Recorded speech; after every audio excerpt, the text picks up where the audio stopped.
Revelation chapter 18.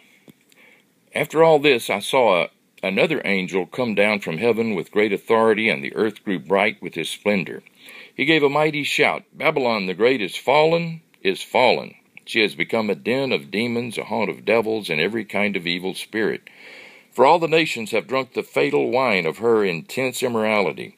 The rulers of earth have enjoyed themselves with her, and businessmen throughout the world have grown rich from all her luxurious living."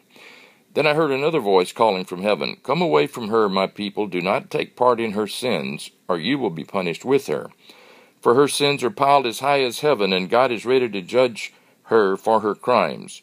Do to her as she had done to you, and more, give double penalty for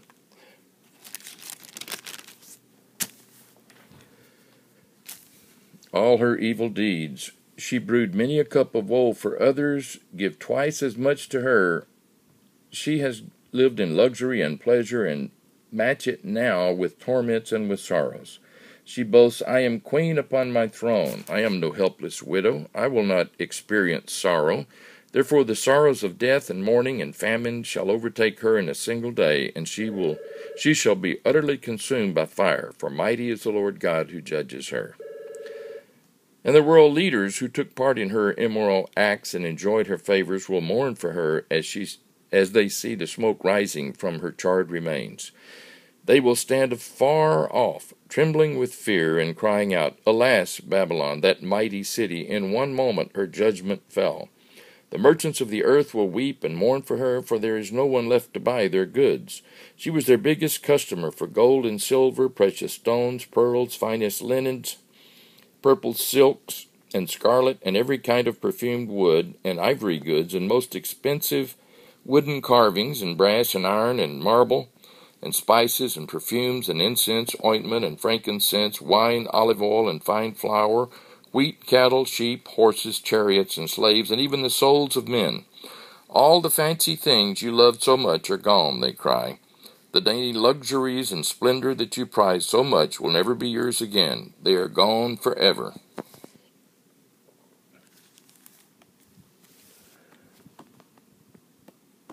And so the merchants who have become wealthy by selling her these things shall stand at a distance, fearing danger to themselves, weeping and crying, "Alas, that great city, so beautiful, like a woman clothed in finest purple and scarlet linens, and decked with gold and precious stones and pearls. In one moment all the wealth of the city is gone." And all the ship owners and captains of the merchant ships and crews will stand a long way off, crying as they watch the smoke ascend, and saying, "Where in all the world is there another city such as this?"